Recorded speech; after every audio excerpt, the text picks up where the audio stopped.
بسم اللہ الرحمن الرحیم۔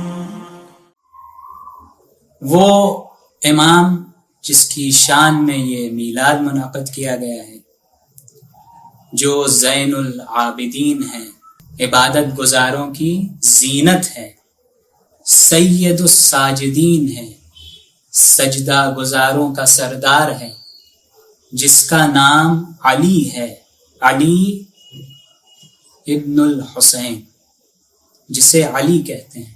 علامہ امینی فرماتے ہیں کہ اہل بیت کے چاہنے والوں تک اہل بیت کے ذریعے، اہل بیت کے وسیلے سے، خود اہل بیت کے ذریعے دو ایسی گراں قدر اور قیمتی دولتیں پہنچی ہیں، ملی ہیں اہل بیت کے چاہنے والوں کو کہ جو بہت قیمتی ہیں۔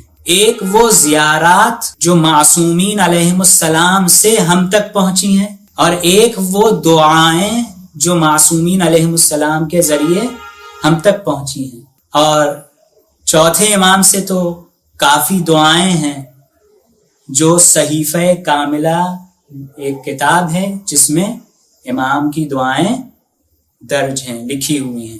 آج امام کی ایک چھوٹی سی دعا ذکر کرنا چاہتا ہوں، اور شیخ عباس قمی نے بھی اس دعا کو مفاتیح الجنان میں ذکر کیا ہے اس دعا کا، اور کہا ہے کہ مولا سید سجاد اس دعا کو پڑھتے تھے کس حال میں؟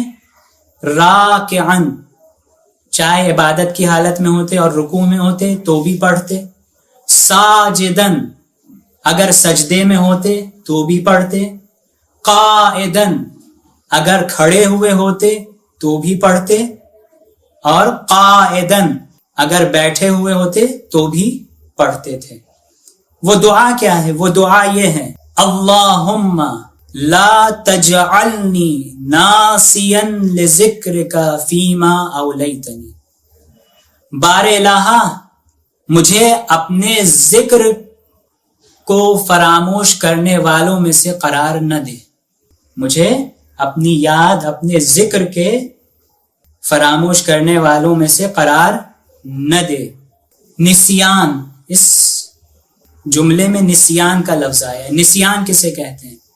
نسیان ایک نعمت ہے جو اللہ نے عطا کی ہے ہر شخص کو، اور کس طرح یہ نعمت ہے؟ نسیان یعنی بھول جانا، بھلا دینا، بھول جانا۔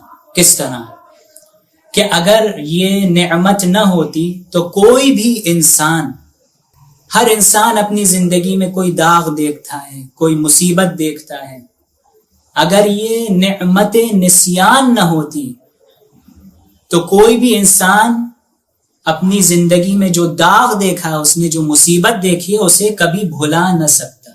تو یہ نسیان ہے جس کے باعث چند مہینوں میں یا چند سالوں کے بعد وہ اس مصیبت کو بھول جاتا ہے۔ اور کس طرح نعمت ہے نسیان؟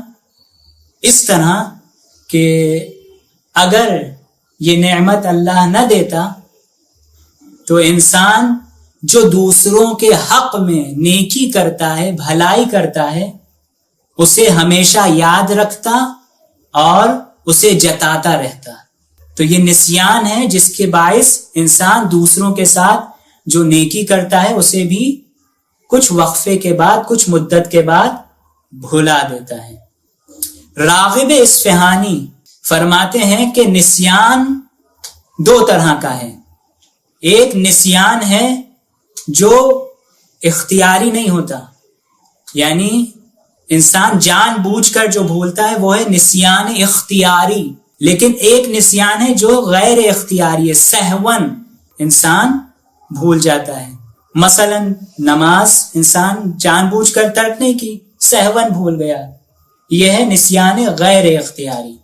اور ایک ہے نسیان عمدی، یعنی جان بوجھ کر بھولنا، اور قرآن مجید میں بھی اس نسیان عمدی کو برا کہا گیا ہے، یعنی جو انسان جان بوجھ کر بھولتا ہے اور نماز نہیں پڑھتا یا دوسرے کار خیر انجام نہیں دیتا، جان بوجھ کر اللہ کی یاد سے غفلت برتتا ہے، اسے قرآن نے قبیح قرار دیا ہے، اسے برا کہا ہے۔ قرآن مجید کی ایک اور آیت فرماتا ہے خدا کہ یا ایھا الذین آمنوا اتقوا اللہ حق تقاتہ، کہ اے ایمان لانے والوں تقوی اختیار کرو، کس کا؟ اللہ کا، حق تقاتہ، اس طرح جس طرح تقوی اختیار کرنے کا حق ہے۔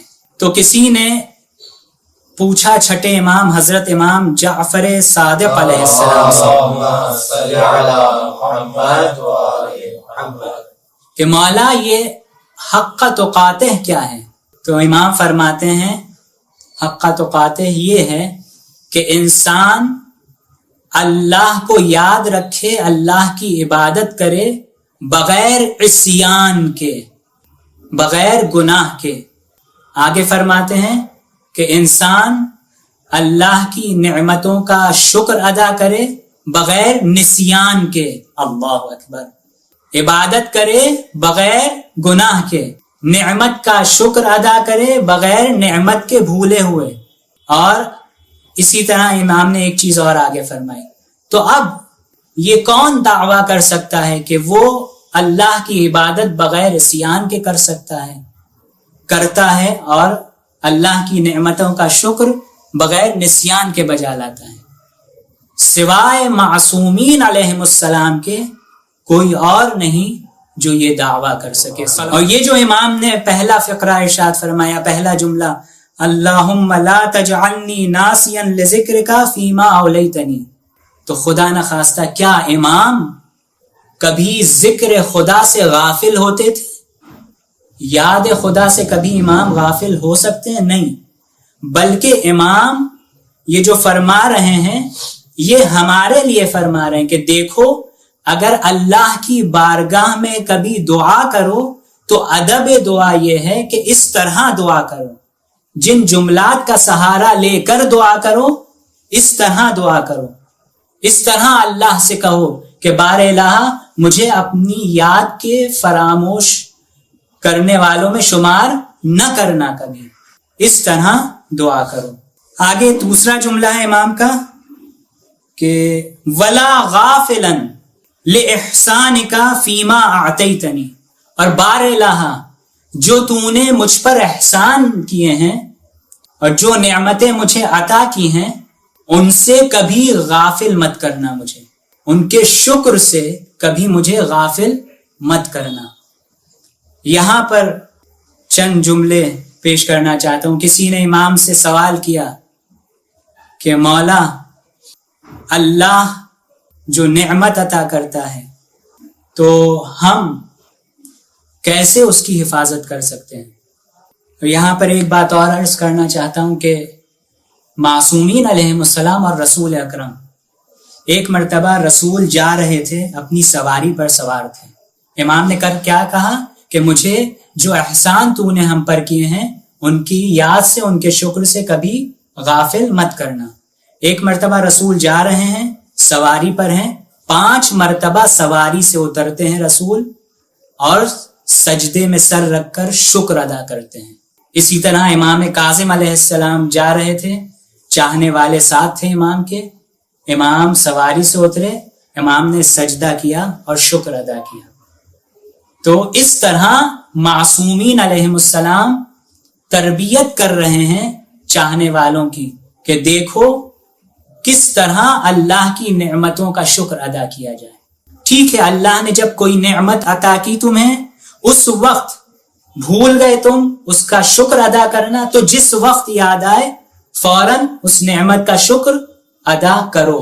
پھر تیسرا فقرہ اس دعا کا، امام فرماتے ہیں ولا آیسن من اجابتک وان ابطأت عنی، اور بار الہ مجھے دعا کے اجابت سے چاہے اس میں کتنی ہی دیر کیوں نہ ہو جائے مایوس مت کرنا۔ انسان دعا کرتا ہے تو چاہتا ہے فوراً اللہ اس کی دعا قبول کر لے اور جو وہ طلب کر رہا ہے اسے عطا کر دے۔ تو امام فرماتے ہیں کہ معبود مجھے دعا کے اجابت سے کبھی مایوس مت کرنا۔ کسی نے امام سے پوچھا کہ مولا یہ دعا جو ہم کرتے ہیں اس کی اجابت کب تک ہو سکتی ہے، یعنی کتنا وقفہ لگ سکتا ہے اس میں؟ تو امام نے فرمایا 20 سال بھی لگ سکتے ہیں۔ امام نے کہا 20 سال بھی لگ سکتے ہیں اس میں۔ تم نے کوئی دعا کی اللہ سے، فوراً قبول نہیں کی، انتظار کرو۔ کبھی یہ ہوتا ہے کہ فوراً دعا قبول کر لیتا ہے اللہ، کبھی انتظار کرواتا ہے۔ کیوں؟ کیونکہ ہو سکتا ہے اللہ کو آپ کی آواز پسند آئے، جو بندہ دعا مانگ رہا ہے اس کی آواز پسند آ جائے، اور فرشتوں سے کہتا ہے کہ اے میرے فرشتوں، اس کی دعا پر فوراً لبیک اور اجابت مت کہنا، میں اس کی آواز سنتے رہنا چاہتا ہوں۔ اور ایک چیز اور، روز محشر کچھ لوگوں کو، ایک ہے شکر نعمت، جو امام نے کہا بار الہ جو احسان تو نے کیے ہیں مجھ پر، اس کے شکر سے مجھے غافل مت کرنا۔